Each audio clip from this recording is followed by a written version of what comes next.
지난주 전도서 4장 9절 말씀에서 보면 두 사람이 한 사람보다 낫다라고 하는 연합의 원리를 지난번에 얘기했습니다. 그러면서 위로의 아들 바나바가 어떻게 우리와 연합하고 또 교회를 섬겼는지에 대해서 우리가 묵상했는데, 지난주 설교를 통해서 인생의 길에서 넘어질 때 나를 일으켜줄 누군가가 있다는 것이 얼마나 큰 복인지, 그리고 서로의 짐을 나누어 지는 것이야말로 성경이 말하는 돕는 사람의 본질임을 우리는 확인하게 되었습니다. 이 말씀대로라고 하면 돕는 사람의 길은 늘 아름답고 보람차야 할 것입니다. 누군가를 돕는 것, 정말로 나에게 보람찬 것도 있지만 아름다워야 되겠는데, 내가 손을 내밀면 상대방이 일어나고 함께 짐을 지면 시너지가 나는 것이 정석입니다. 하지만 현실은 그렇지 않을 때가 훨씬 더 많습니다. 우리가 마주하고 있는 관계의 현장은 그렇게 낭만적이지는 않습니다.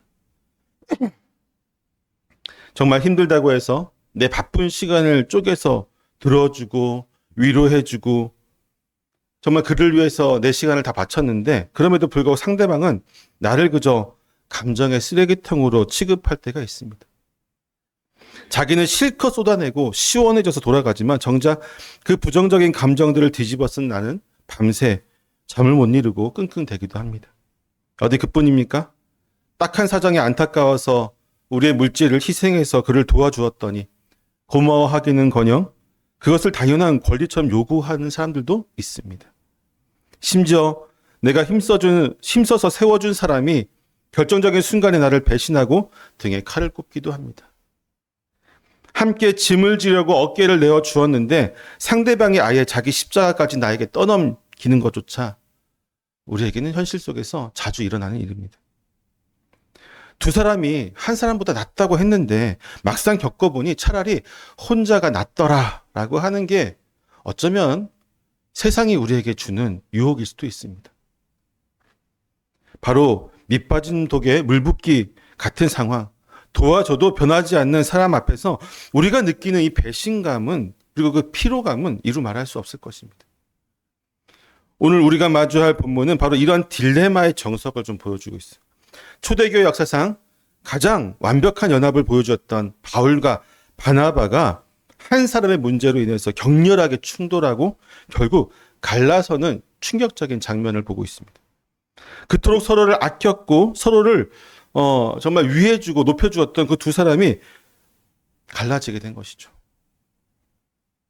그 아픈 깨어짐 속에서 바나바가 자신의 평판과 인간관계까지 희생하면서 끝까지 지키려 했던 그 가치관이 무엇이었는지, 오늘 그 부분을 우리가 좀 보려고 합니다. 오늘 말씀을 통해서 어쩌면 낭만적인 이상이 아닌 차가운 현실 속에서 실패한 사람을 다시 일으켜 세우는 돕는 사람의 진짜 모습, 그 깊은 내면을 함께 들어가 보려고 합니다. 첫 번째로, 돕는 사람은 과거의 실패보다 미래의 가능성을 보는 사람입니다. 이 갈등의 불씨는 마가라고 하는 요한 때문이었습니다. 그가 동행하는 문제였죠. 2차 선교 여행에. 제2차 전도 여행을 앞두고 바나바는 조카였던 마가 요한을 다시 데리고 가려고 요청했지만 바울은 한치의 만서림도 없이 거절하게 됩니다. 38절에 기록된 바울의 거절 사연은 분명합니다. 같이 한번 읽어볼까요? 시작.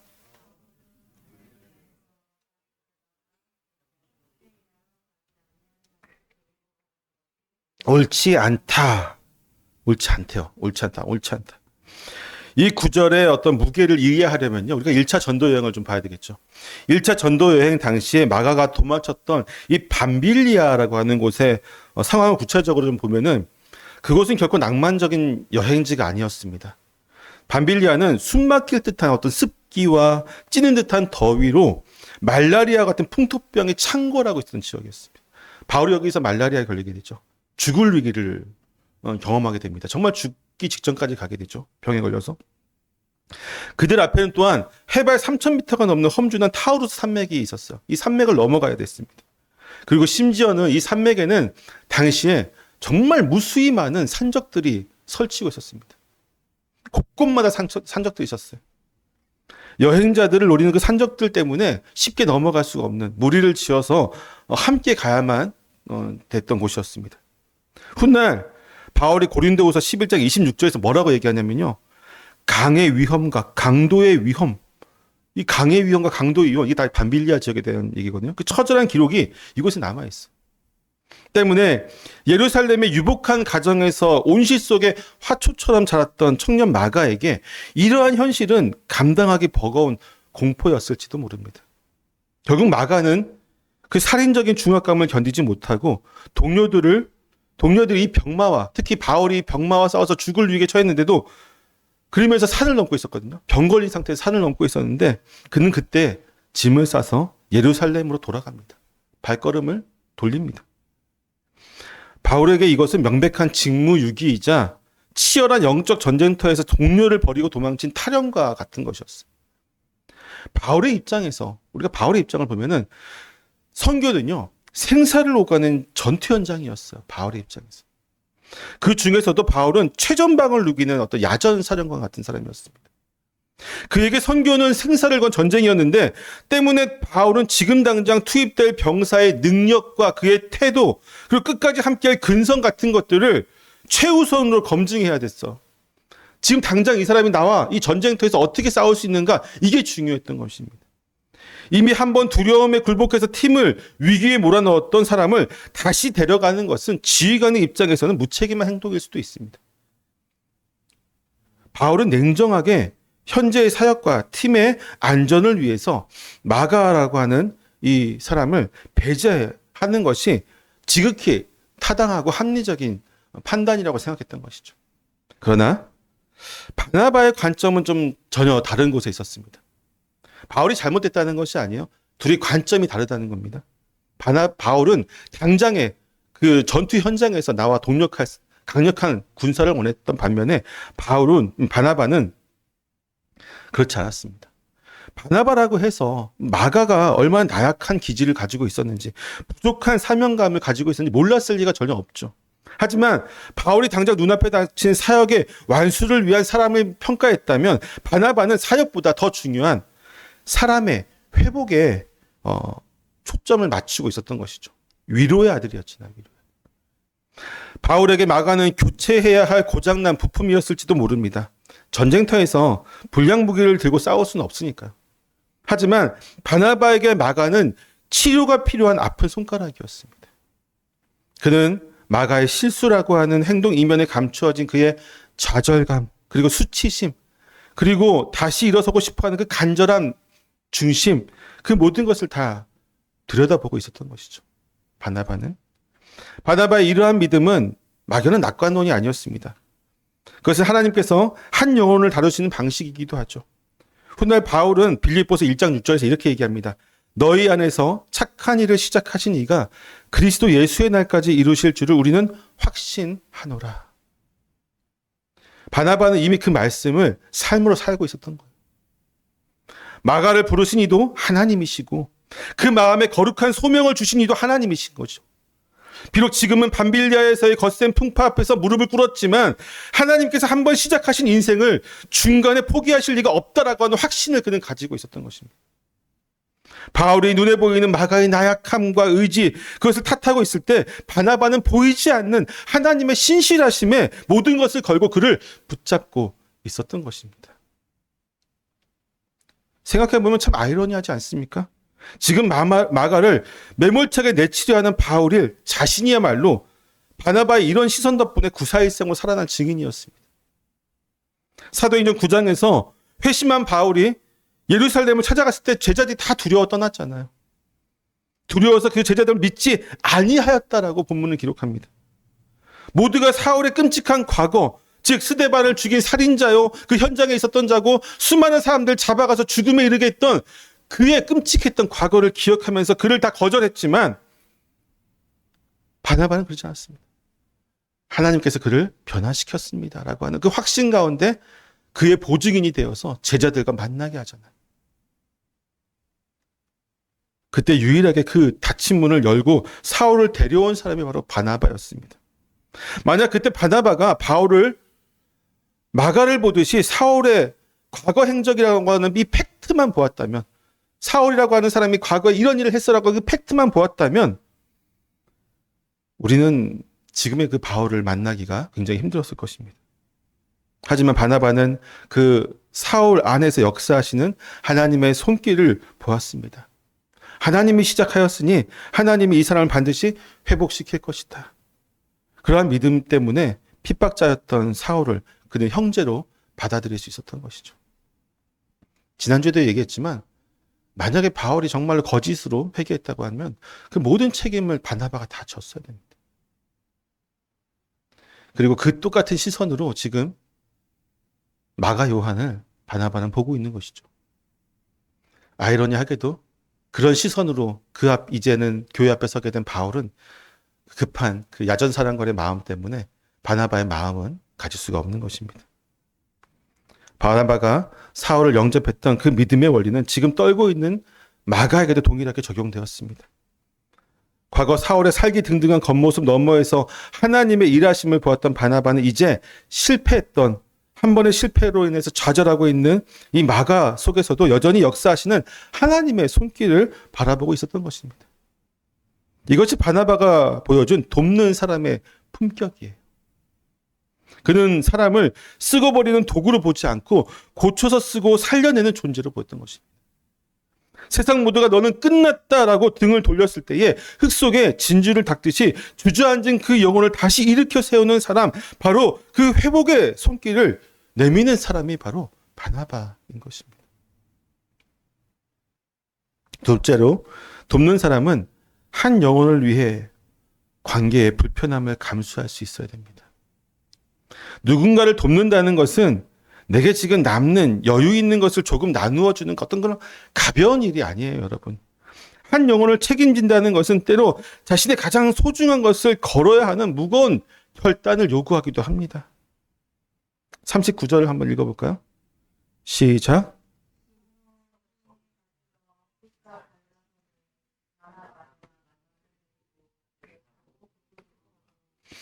서로 심히 다투어 갈라섰다라고 이야기하고 있습니다. 이 짧은 문장 속에 아주 심한, 아주 굉장한 긴장감이 넘쳐나고 있습니다. 여기서 사용된 헬라어가 파록스모스라는 단어인데, 심히 다투다. 파록스모스는 사실 이게 우리가 보면은 그냥 단어잖아요. 심히 다투다 이렇게 번역을 했지만 원래 이 단어는 의학 용어예요. 사도행전을 누가 썼어요? 누가가 썼잖아요. 누가의 직업이 의사였잖아요. 그래서 사도행전 곳곳에 사실은 이제 헬라어로 보면 보이는 의학 용어들이 있습니다. 그 중에 하나가 바로 여기 심히 다투다고 번역된 파록스모스예요. 이 의학 용어는 사실 무슨 뜻이냐면 고열로 인한 발작, 극렬한 경련, 이런 걸 뜻하는 단어입니다. 그러니까 점잖게 뭐 서로 그냥 네가 잘났네 이렇게 말로 다투고 뭐 이 정도가 아니라요. 억눌렀던 감정이 화산처럼 폭발하면서 아주 그 놀라운 그런 폭발력으로 서로가 심하게 나무라고 다투고 얼굴을 붉히고 언쟁을 하면서 돌이킬 수 없을 정도로 서로가 등을 돌리게 되는 아주 극렬한 장면입니다. 이 장면이 이토록 충격적인 것은요, 그들이 싸운 그동안의 관계 깊이가 있었기 때문이에요. 단순히 그냥 오늘 처음 만나거나 몇 번 얼굴을 대면한 사이에서 의견을 가지고 충돌할 수 있겠죠. 하지만 저도 뭐 노회에서 여러 가지 역할을 맡고 또 선후배 관계 속에서 여러 목사님들 만났을 때에 저 목사님이 잘못된 의견을 말하고 저 선배 목사님이 신학적으로 맞지 않는 얘기를 했을 때 쉽게 그게 잘못됐습니다 얘기 못해요. 왜냐하면 그분과의 저의 관계가 있잖아요. 정말 친하다 싶으면 나중에 조용히 목사님 이 부분은 이렇게 해석하면 안 됩니다라고 이렇게 조언을 얘기해 줄 수 있지만 그 자리에서 회의나 어떤 자리에서 덜썩 목사님 잘못했습니다라고 못하죠. 특히나 제가 더 못하죠. 그런데 왜 관계가 이렇게 얘기할 수는 어떻게 돼요? 갈라설 수밖에 없어요. 그분과. 근데 바나바가 지금 그러고 있습니다. 정말 높은 바울과 바나바가 어떤 사이입니까? 그들은 1차 전도 여행 당시에 갈라디아의 험한 산맥을 함께 넘었고 루스드라에서 바울이 돌에 맞아 죽어갈 때 피투군 사기가 그를 끌어안고 눈물을 흘렸던 게 바로 바나바였어요. 예루살렘 공회에서 율법주의자들과 공격을 받을 때에도 서로가 방패가 되어 주었던 말 그대로 생사고락을 함께 했던 영적인 전우였습니다. 정말 형제라고 해도 믿을 수 있는 그런 사이였습니다. 세상의 그 어떤 환난도 핍박도 유대인들의 위협도 끊어놓을 수 없던 그 끈끈했던 관계가, 그 연대가 지금 마가 요한이라고 하는 한 사람의 문제 때문에 무참하게 깨지고 있어요. 안디옥 교회 성도들이 이 모습을 보면서 얼마나 큰 충격을 받았겠습니까? 어쩌면 교회의 두 리더가 그렇게 극렬하게 싸우는 모습을 보면서 교회가 갈라질 수도 있었습니다. 교회의 두 기둥이 흔들리고 영원할 것 같았던 이 환상의 복식이 해체되는 위기 상황이었습니다. 우리는 당시 바나바가 마주했던 선택의 무게를 감히 가늠할 수 없을 것 같아요. 그에겐 두 가지 사실 길이 있었죠. 하나는 바울과 함께 가는 길이었습니다. 바울은 그가 예루살렘 교회에서 직접 보증을 서고 다소까지 찾아가서 데려왔던 안디옥 교회를 일군 평생의 동력자였습니다. 바울과 손을 잡으면 소아시아를 넘어서 유럽까지 뻗어나가는 거대한 이 선교 사역을 감당할 수 있었을 것입니다. 이것은 하나님의 나라가 땅끝까지 확장될 것이라고 하는 그 역사적인 사명을 바울과 함께 완수하는, 성경에서 그 이름이 기록되어지는 놀라운 사역을 그가 할 수 있는 그 영광스러운 자리였을 것입니다. 여러분, 눈에 뻔히 보이는 영광의 자리가 있어요. 근데 이 자리를 포기하는 게 쉬웠을까요? 반대의 길 어떻습니까? 다른 하나는 마가를 데리고 가는 길이었죠. 이미 한 번 실패했던 마가를 데리고 가는 것이었고, 언제 또다시 도망칠지 모르는 시한폭탄을 안고 가는 거예요. 왜? 여전히 마가는 연약했으니까요. 게다가 이를 위해서는 바울과 결별해야 되는 뼈아픈 대가를 치러야 합니다. 뿐만 아니라 눈에 뻔히 보이는 그 영광스러운 모든 자리를 걷어차야 됩니다. 누구도 알아주지 않는 자리로 가야 되는 거예요. 예전에 제가 비슷한 얘기 했던 것 같은데, 서울에서 대형교회, 초대형 교회, 거기는 사람이 너무 많으니까 서로가 누군지 모르잖아요. 거기서 장로가 되기 위해서는 제가 몇 가지 코스로 가야 된다고 했잖아요. 주차장부터 해서 이런 코스로 가야지 빠르게 장로가 될 수 있는 코스다. 반대로 먼저 장로가 될 수 없는, 절대 가면 안 되는 코스가 뭔지 아세요? 주일학교 교사예요. 주일학교 교사, 아이들을 키우는 교사가 되면은 절대 장로가 될 수 없다라고 하는 게 일반론입니다. 왜? 사람들한테 눈도장을 못 찍으니까. 인정을 못 받으니까. 지금 바나바는 이 주일학교 교사처럼 마가 요한이라고 하는 학생을 정성을 들여서 다음 세대의 사역자를 키우고 있는 거예요. 아무도 알아주지 않는, 영광도 없고 누구도 인정해주지 않는. 우리가 실제적으로 이후에 글을 보게 되면요, 둘이 다투어서 따로따로 가는 장면이 나오지만 그 후에 바나바의 행적이 나오지 않아요. 바울의 행적만 나옵니다. 무슨 얘기냐면, 바울은 그 영광스러운 하나님의 선교 사역을 완수하면서 하나님의 은혜 가운데 그 모든 일을 했지만 바나바가 했던 일 가운데 열매가 거의 없었다는 사실을 볼 수 있습니다. 사실 다르게 얘기하면 바나바의 열매는 오직 하나, 마가 요한밖에 없었을 거예요.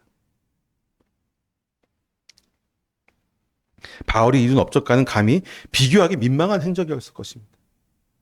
때문에 효율성을 따지는 현대 세상의 상식대로라면 바나바는 당연히 누구를 선택해야 돼요? 바울입니까? 마가 요한입니까? 바나바죠, 당연히. 바울이죠, 바울. 대의를 위해서 어쩔 수 없다라고 하면서 마가를 포기하는 것이 더 합리적인 선택이었을 수 있습니다. 그러나 바나바의 사역은 이 거침없는 선교의 사역 확장보다는 한 영혼의 회복을 바라보고 그것을 선택하게 됩니다. 훗날 사도 바울이 로마서에서 믿음이 강한 우리는 마땅히 믿음이 약한 자들의 약점을 담당하고 자기를 기쁘게 하지 아니할 것이니라고 성숙한 그리스도인의 원리를 가르쳤듯이, 바나바는 삶의 모습으로 그 말씀을 이미 드러내고 있는 것입니다.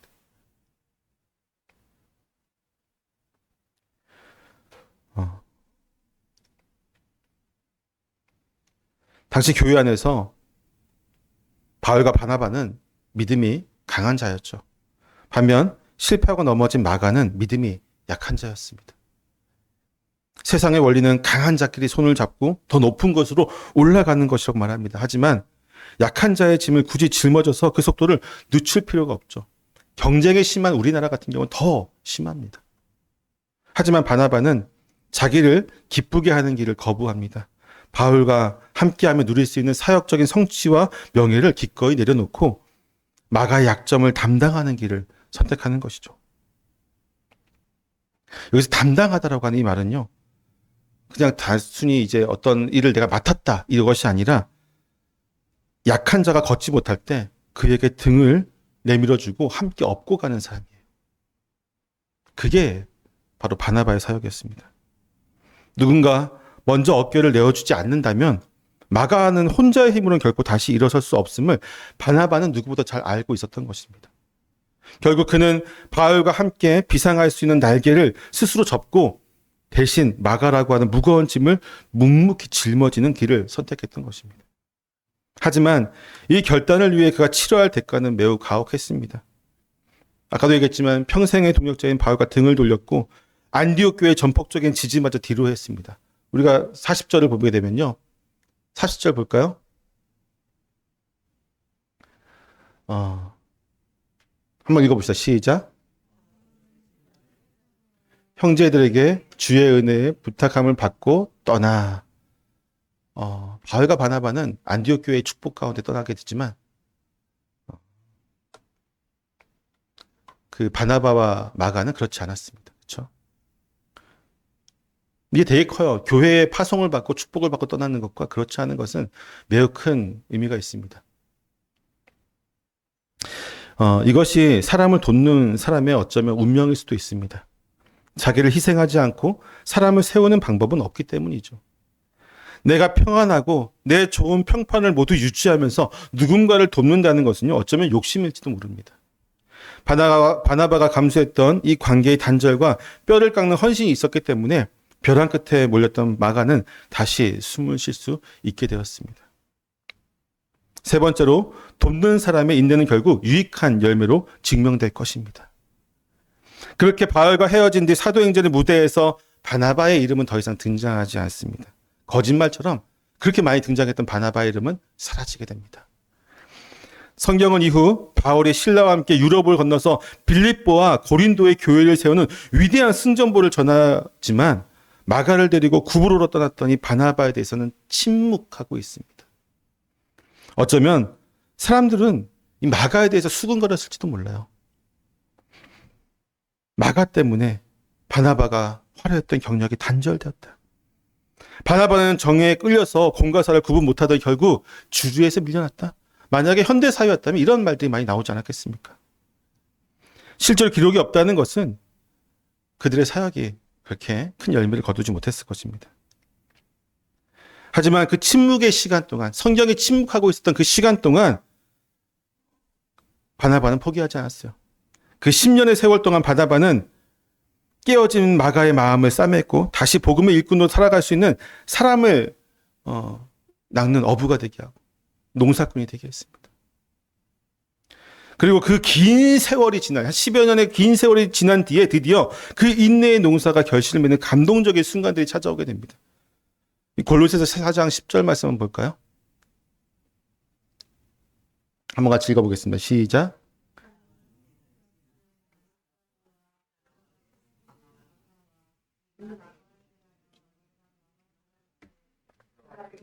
영접하라.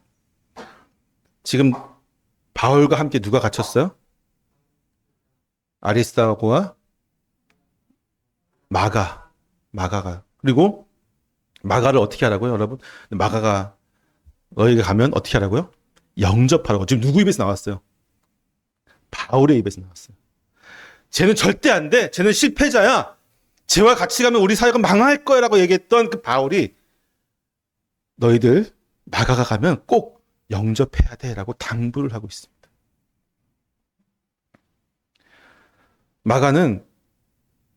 바울은 마가를 소개하면서 굳이 바나바의 사촌이란 꼬리표를 또한 붙이고 있어요. 옛날에는 밤빌리에 도망친 배신자라고 불렀지만 이제는 여러분이 존경하는 그 바나바가 키워낸 인물입니다라고 자랑스럽게 얘기하고 있는 것입니다. 그리고 또한 영접하라고 하잖아요. 과거에 그에게 치었던 낙인, 밤빌리에 도망쳤다고 하는 그 낙인이 싹 지워지고 있어요. 그걸 이젠 너희들 기억하지 말라고 이야기합니다.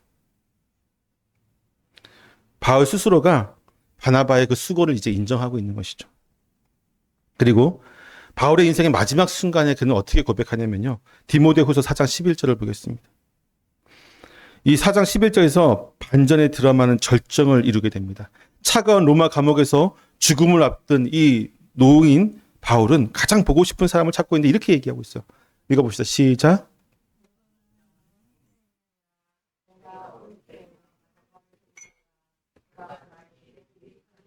아멘. 지금 디모데에게 편지를 쓰는 거죠. 지금 나와 함께 있는 건 누구만 있다고요?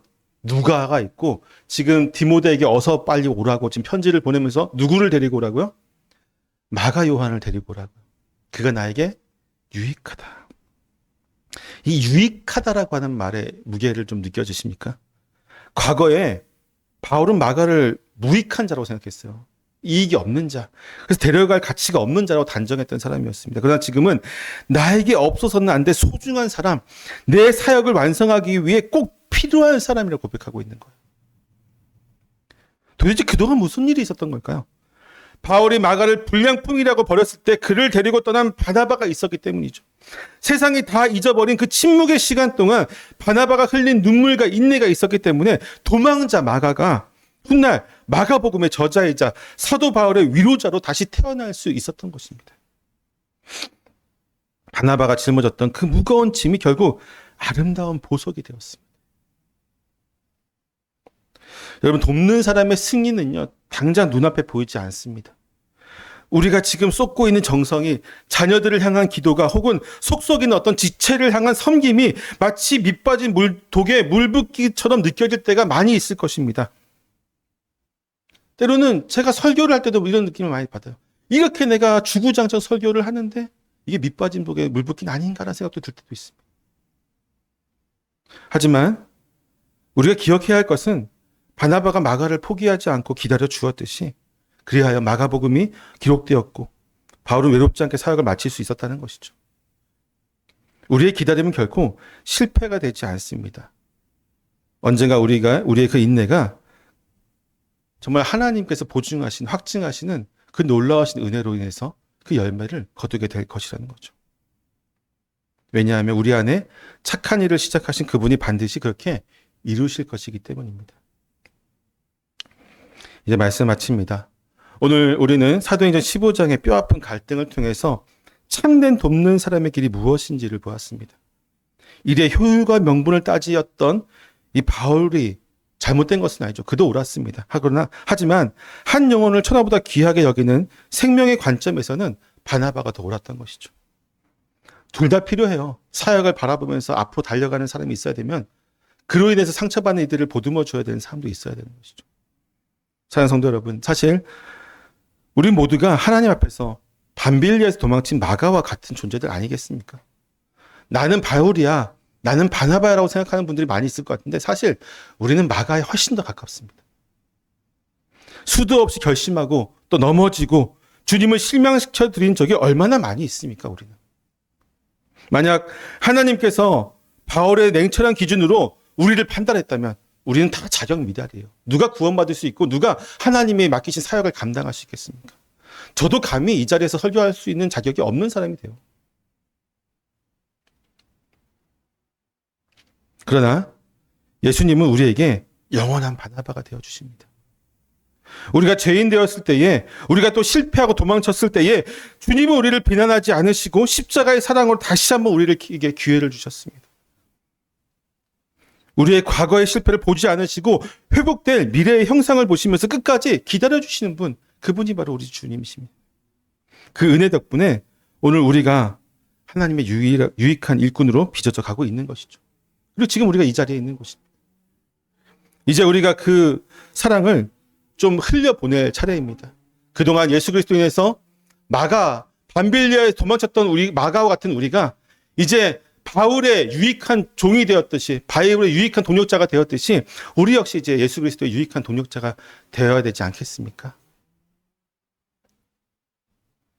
이번 한 주간 우리 주변을 한번 돌아보십시오. 혹시 실수하고 넘어진 누군가 있다면, 기대에 미치지 못해서 답답한 누군가가 있다면, 혹은 과거의 잘못 때문에 마음의 문을 닫아버린 누군가가 있다면 그를 비난하기보다는 우리가 바나바의 심정으로, 바나바가 마가를 품었던 그 마음으로 그를 품고 하나님 앞으로 함께 나아갈 수 있기를 소망합니다. 그리하 해서 우리가 제2의 바나바가 되기를 원합니다. 우리가 내민 그 따뜻한 손길을 통해서 넘어졌던 한 영혼이 다시 일어나고 우리 교회가 서로를 살려내는 생명의 공동체로 든든히 서게 될 것을 주의 이름으로 축원합니다. 기도하겠습니다.